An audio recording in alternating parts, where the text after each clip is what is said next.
Bonsoir et bienvenue à votre capsule Mission CCDM.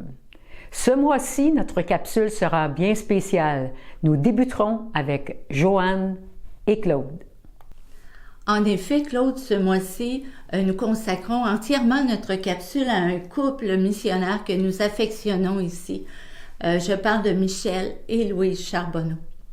Je suis d'accord avec toi, Joanne. Nous les chérissons dans notre cœur. Vraiment, tout un couple. René a réalisé une vidéo avec Michel quelques jours seulement avant leur départ pour Haïti. Ils ont passé quelques mois au Québec. Depuis mars, ils ont visité plusieurs églises. Michel, dans cette vidéo, partage vraiment sa perception des églises au Québec et de la situation en Haïti. Des réalisations à la forteresse, des projets qu'ils ont à cœur et des besoins criants du ministère. Écoutons-le.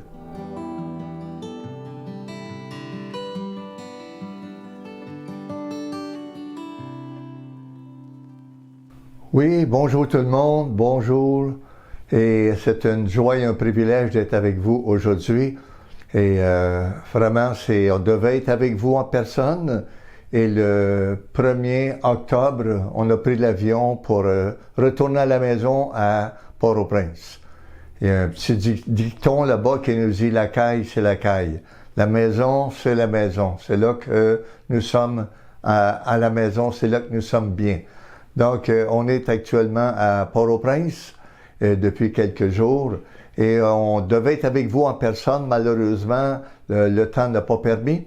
On veut vraiment vous remercier du privilège qu'on a eu de tourner dans nos églises au Québec, en Ontario et de pouvoir partager ce que Dieu fait de bon et malgré les difficultés qui nous entourent.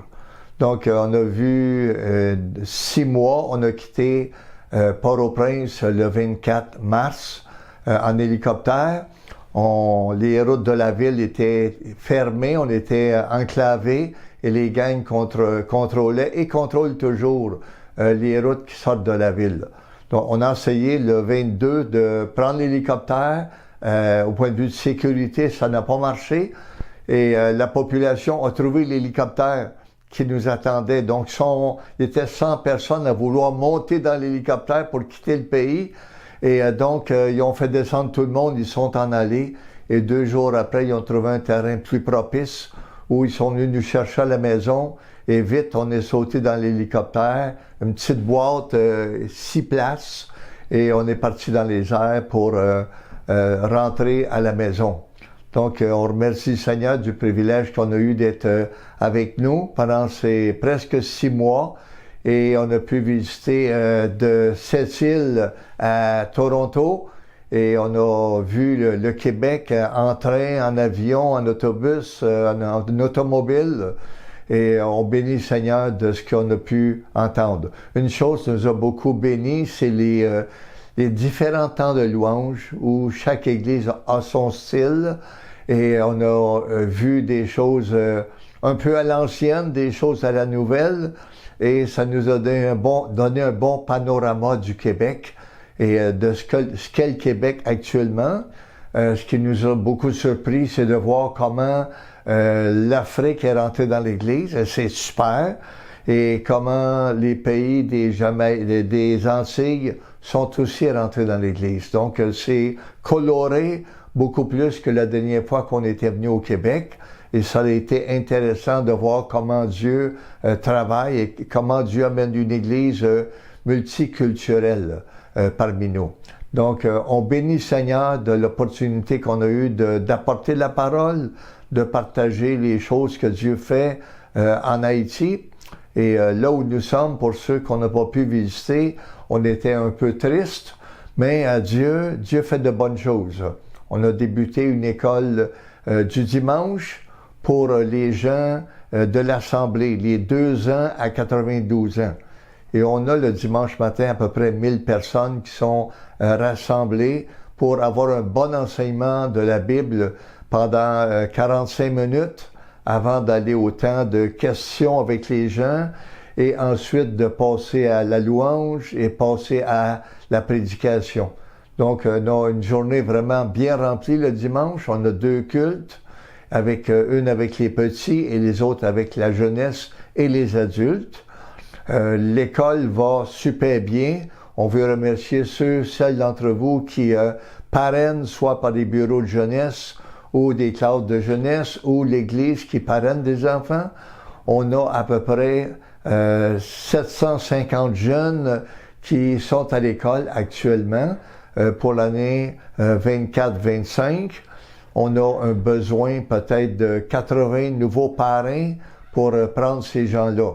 On a dans la ville une population déplacée de plus de 100 000 personnes qui ont dû fuir la maison à cause des gangs.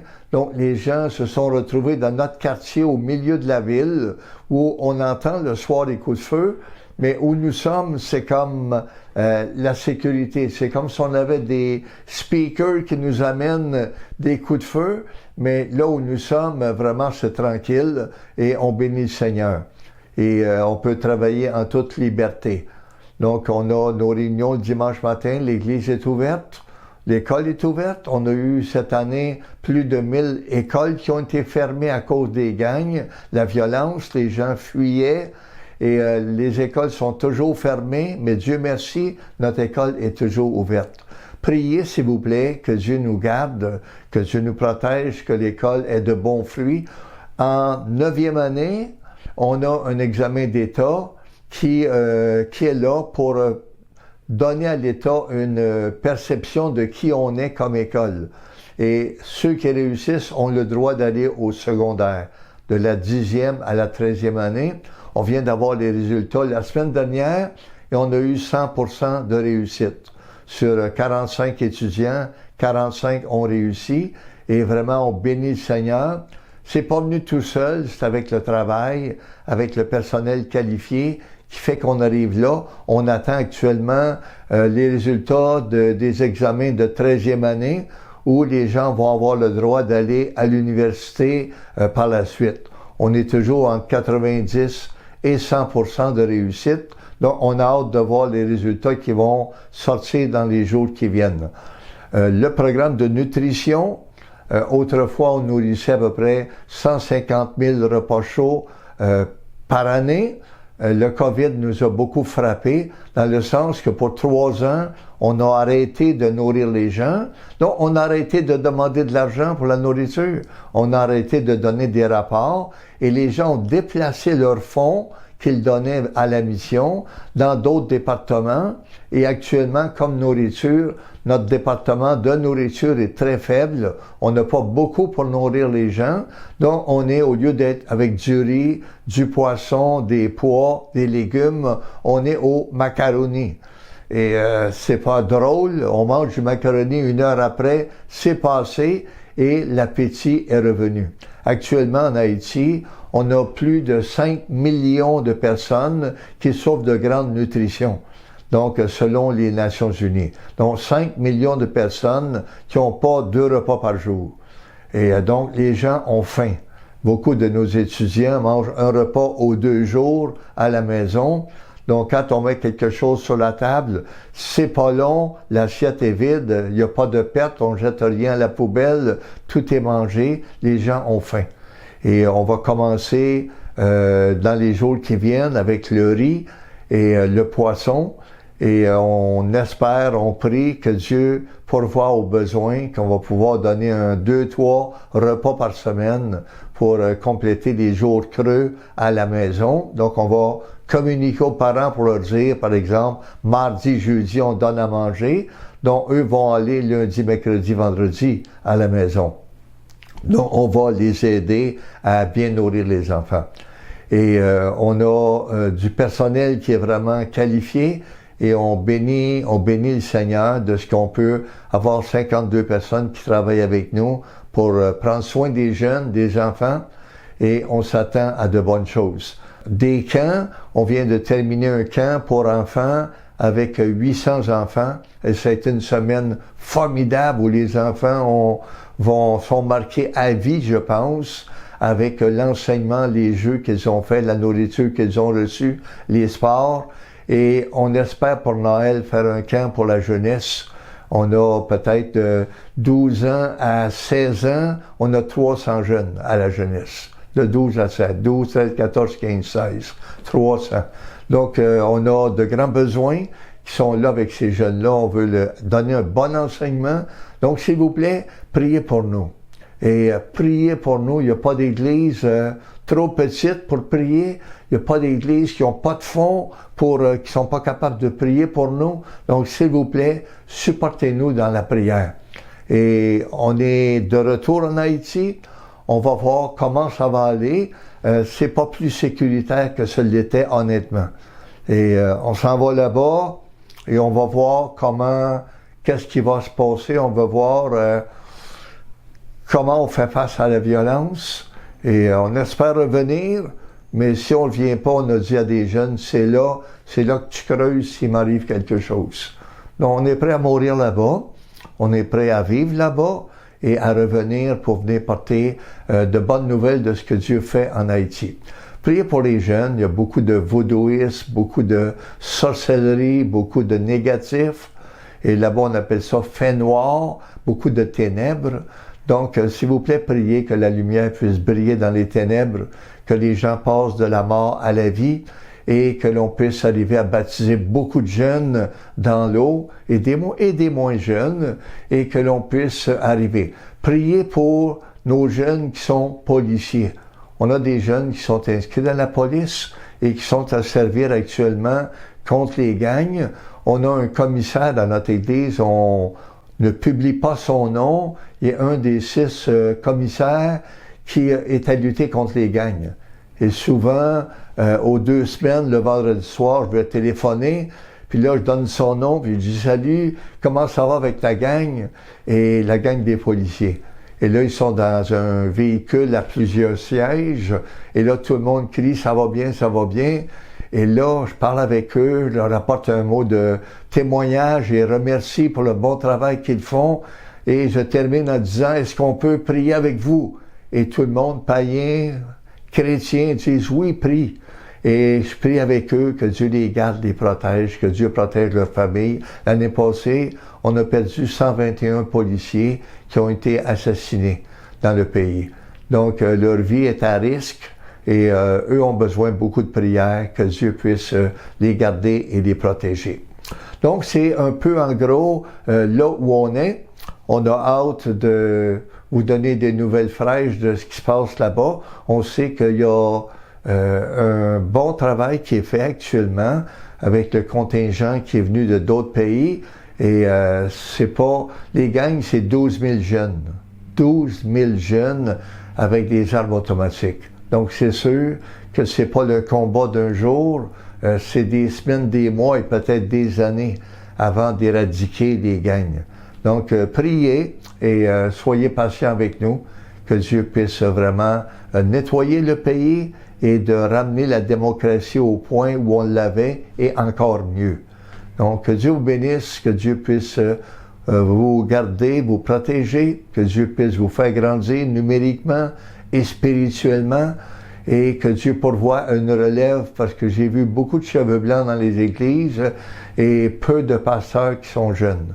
Donc, que Dieu puisse pourvoir à ce besoin au Canada d'une bonne relève qui est en feu pour les gens qui sont perdus. Donc, merci de faire équipe avec nous. Merci pour vos offrandes, pour vos prières qui nous permettent d'être là-bas depuis 28 ans et de servir fidèlement le Seigneur. Donc, que Dieu vous bénisse, saluez vos assemblées, saluez vos familles et on prie pour vous. Merci.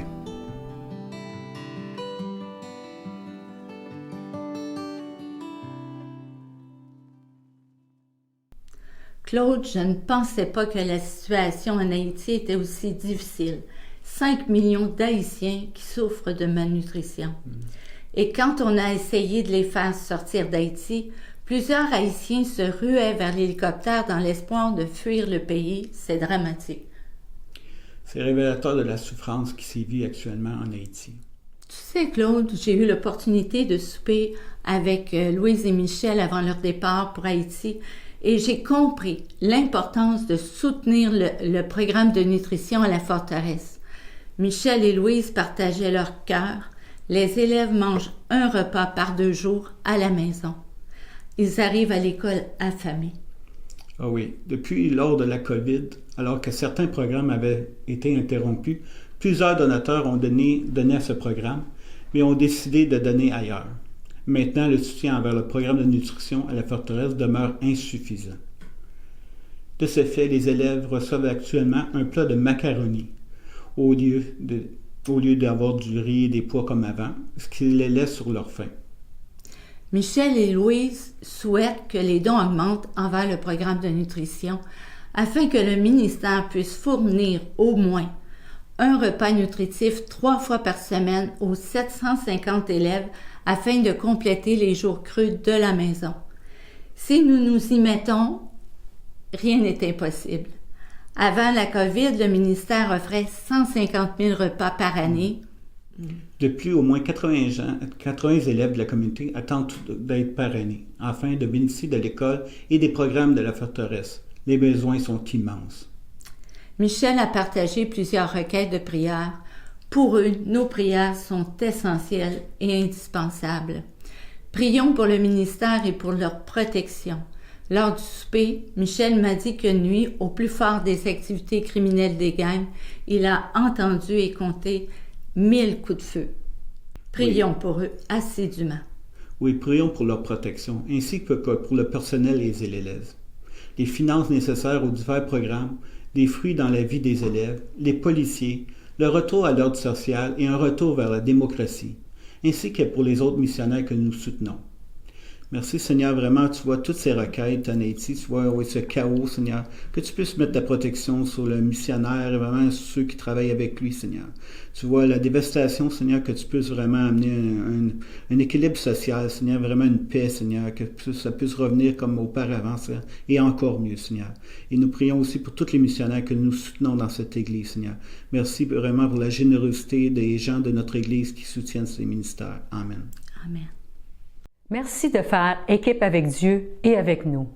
Ensemble, nous semons, ensemble, nous récolterons. Nous sommes reconnaissants pour votre fidélité dans les dons pour les missions. Nous espérons que le contenu de cette capsule vous a plu et nous vous donnons rendez-vous le 2e mardi du mois de novembre. Que Dieu vous bénisse.